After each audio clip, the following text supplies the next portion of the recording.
Madam. Sir, ಇವಾಗ ಬೆಂಗಳೂರು ದಕ್ಷಿಣ ಅಂತಂದ್ರೆ ಬಿಜೆಪಿಯ ಭದ್ರಕೋಟೆ ಅಂತ ಎಲ್ಲರೂ ಮಾತಾಡ್ತಾರೆ. ಬಟ್ ಈ ಸತಿ ಬಿಜೆಪಿಯ ಭದ್ರಕೋಟೆನ ಬ್ರೇಕ್ ಮಾಡುವಂತ ಎಲ್ಲ ಚಾನ್ಸಸ್ಗಳಿದೆಯಾ? ಕಾಂಗ್ರೆಸ್ಗೆ ಏನಾದರೂ ಹೋಪ್ಸ್ ಇದೆಯಾ? ಕಾಂಗ್ರೆಸ್ಗೆ ಸಲ ಹೋಗೋದೆ. ಸಿದ್ದರಾಮಯ್ಯರು ಅನ್ನಭಾಗ್ಯ ಮತ್ತು ಕೆಲವು ಒಳ್ಳೊಳ್ಳೆ ಕೆಲಸ ಮಾಡವ್ರೆ.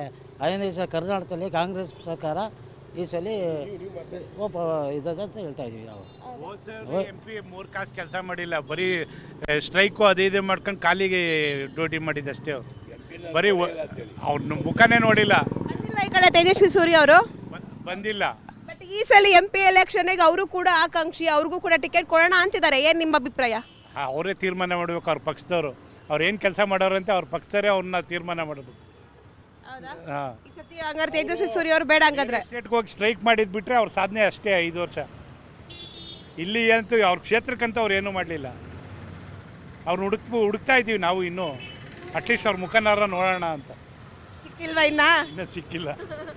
ಸರಿ, ಇವಾಗ ಬಿಜೆಪಿಯಿಂದ ನಮ್ಮ ವಿದೇಶಾಂಗ ಸಚಿವರಾದ ಜೈಶಂಕರ್ ಅವ್ರನ್ನ ಇಳಿಸ್ಬೇಕು ಅಂತಾನೂ ಇದ್ದಾರೆ. ಅವ್ರದ್ದು ಕೂಡ ಹೆಸರು ಕೇಳಿ ಬರ್ತಾ ಇದೆ. ಅವ್ರು ಬಂದ್ರೆ ಚೆನ್ನಾಗಿರುತ್ತಾ ಹೇಗೆ? ಇಲ್ಲಿ ಬೆಂಗಳೂರಲ್ಲಿ ಇರೋರೇ ಸಿಗ್ತಾ ಇಲ್ಲ ಪಾಪ. ಡೆಲ್ಲಿಲಿ ಇರೋರ್ನ ಎಲ್ಲಿ ಹುಡ್ಕೋದು ನಾವು? ಆಮೇಲೆ ಹಾಗಾದ್ರೆ ಅವರು ಬೇಡ. ನಿಮ್ ಪ್ರಕಾರ ರೈಟ್ ಕ್ಯಾಂಡಿಡೇಟ್ ಯಾರು? ಬೆಂಗಳೂರಲ್ಲಿ ಇರೋರೇ ಸಿಗ್ತಾ ಇಲ್ಲ ಅಂತ ಅಂದ್ರೆ ಪಾಪ ಡೆಲ್ಲಿಲಿ ಇರೋರು ಪಾಪ ಅವ್ರನ್ನ ನಾವು ಬ್ಲೇಮ್ ಮಾಡೋದಿಲ್ಲ. ಅರ್ಥ ಇಲ್ಲ. ಮಹಿಳಾ ಕ್ಯಾಂಡಿಡೇಟ್ ಹಾಕಿದ್ರೆ ಎಲ್ಲ ಮಹಿಳೆಯರು ಓಟ್ ಹಾಕಿದ್ರೆ ಕಾಂಗ್ರೆಸ್ಗೆ, ಬೇರೆ ಯಾವ ಒಬ್ಬ ಮಹಿಳೆ ಬಿಜೆಪಿ ಓಟ್ ಹಾಕಲ್ಲ. ಬಿಕಾಸ್ ಆಫ್ ಶಕ್ತಿ ಯೋಜನೆ 2000 ಕೊಡ್ತಾರೆ. ಒಳ್ಳೆ ಮಹಿಳಾ ಲೇಡಿ ಕೊಟ್ಟರೆ ಕಾಂಗ್ರೆಸ್ ಓಟ್ ಬೀಳುತ್ತೆ. ಹೌದು, ಕಾಂಗ್ರೆಸ್. ಬಟ್ ಈ ಸತಿ ಹಂಗಾರೆ ದಕ್ಷಿಣದಲ್ಲಿ ಕಾಂಗ್ರೆಸ್ ಬರ್ಬೋದು.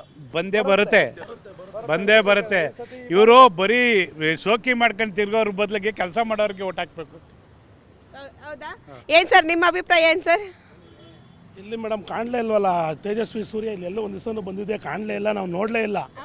ಖಂಡಿತವಾಗ್ಲೂ ನೋಡಲಿಲ್ಲ. ಸೂರ್ಯ ಹೋಗಿ ಅಮಾಸೆ ಆಗಿದೆ.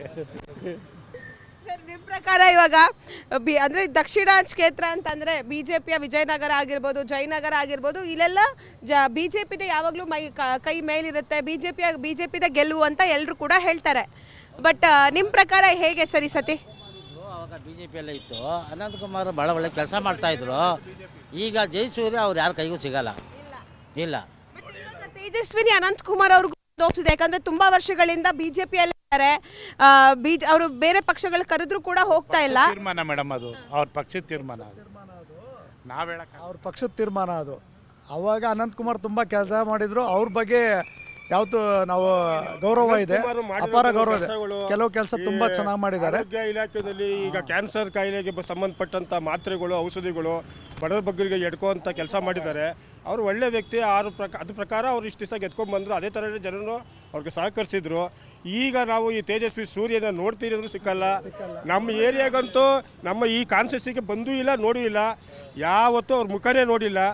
ಈ ಸಲ ಏನಂದರೆ ಈ ಸಿದ್ದರಾಮಯ್ಯನವರು ಕೆಲವು ಈ ಭಾಗ್ಯಗಳೆಲ್ಲ ಕೊಟ್ಟಿರೋದ್ರಿಂದ ಮಧ್ಯಮ ಜನಗಳಿಗೆ ತುಂಬ ಹೆಲ್ಪ್ ಆಗಿದೆ.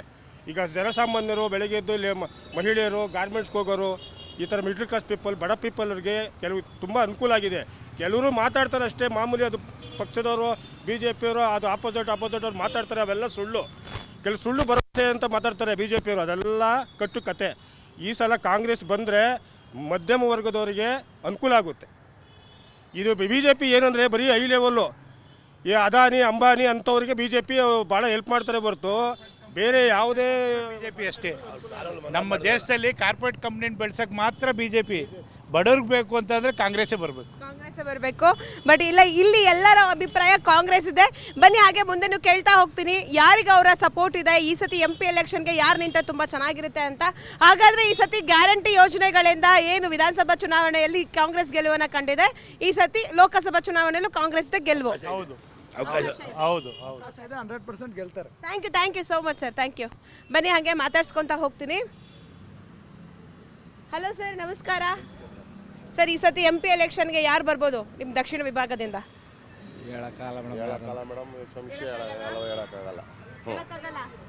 ಏನು ಬೇಕಾದರೂ ಆಗ್ಬೋದು. ಹಾಯ್ ಅಮ್ಮ. ನಮಸ್ತೆ. ಯಾರು ಬರ್ಬೋದು MP ಎಲೆಕ್ಷನ್ಗೆ ನಿಮ್ಮ ದಕ್ಷಿಣ ವಿಭಾಗದಿಂದ? ನಿಮ್ಮ ಸಪೋರ್ಟ್ ಯಾರಿಗೆ? ನಮ್ಮ ಸಪೋರ್ಟು BJP ಅವ್ರಿಗೆ ಮೇಡಮ್. BJP ಅವ್ರಿಗೆನಾ? ಮೋದಿಯವ್ರು ಬರಬೇಕಂದ್ರೆ ನಾವು ಬಿ ಜೆ ಪಿಗೋಸ್ಕರ ಓಟ್ ಹಾಕಲೇಬೇಕು, ಹಿಂದುತ್ವಕ್ಕೋಸ್ಕರ ಓಟ್ ಹಾಕಲೇಬೇಕು, ದೇಶ ಅಭಿವೃದ್ಧಿ ಆಗಬೇಕು, ಅದಕ್ಕೋಸ್ಕರ ನಮ್ಮ ಮತ ಯಾವತ್ತಿದ್ರೂ ಬಿ ಜೆ ಪಿಗೆ. ಈಗ ಬಿಜೆಪಿಯಿಂದ ಯಾರು ಬಂದ್ರೆ ಚೆನ್ನಾಗಿರುತ್ತೆ? ತುಂಬಾ ಸೀನಿಯರ್ ಆಗಿರುವಂತ ಜೈಶಂಕರ್ ಅವ್ರನ್ನೂ ಕೂಡ ನಿಲ್ಲಿಸಬೇಕು ಅಂತ ಇದ್ದಾರೆ. ಅದ್ರ ಜೊತೆಗೆ ತೇಜಸ್ವಿ ಸೂರ್ಯ ಅವರು ಕೂಡ ಈಗ ಇದ್ದಾರೆ MP ಆಗಿ. ಯಾರು ಬೆಟರ್ ನಿಮಗೆ? ಯಾರಿಗೆ ಇವಾಗ MP ಎಲೆಕ್ಷನ್ ಅಲ್ಲಿ ಯಾರಿಗೆ ಅಧಿಕಾರ ಕೊಟ್ಟರೆ ಚೆನ್ನಾಗಿರುತ್ತೆ ಅಂತ ನಿಮ್ಗೆ ಅನ್ಸುತ್ತೆ? ತೇಜಸ್ವಿ ಸೂರ್ಯ ಅವ್ರ ಬಗ್ಗೆ ಅವರು ಸಾಕಷ್ಟು ಹೋರಾಟಗಳಲ್ಲಿ ಪಾಲ್ಗೊಂಡಿದ್ದಾರೆ. ಸೊ ಅವ್ರ ಬಗ್ಗೆ ಯೂತ್ ಐಕಾನ್ ಅನ್ನೋದು ಒಂದು ಒಳ್ಳೆಯ ಅಭಿಪ್ರಾಯ ಇದೆ. ನೋಡೋಣ, ಹೊಸಬ್ರು ಅವರು ಮತ್ತೊಬ್ಬರು ನಿಂತ್ಕೊಂಡಿದ್ದಾರೆ ಕ್ಯಾಂಡಿಡೇಟು. ಸೊ ಅವ್ರಿಗೂ ಒಂದು ಅವಕಾಶ ಕೊಡೋಣ, ಅವ್ರಿಗೂ ಸಮಾಜ ಸೇವೆ ಮಾಡೋದಕ್ಕೆ ಅವಕಾಶ ಕೊಡೋಣ ಅಂತ ಒಂದು ನಮ್ಗೆ ಆಸೆ. Thank you ma'am, thank you. ತುಂಬ ಚೆನ್ನಾಗಿ ಮಾತಾಡಿದ್ರು.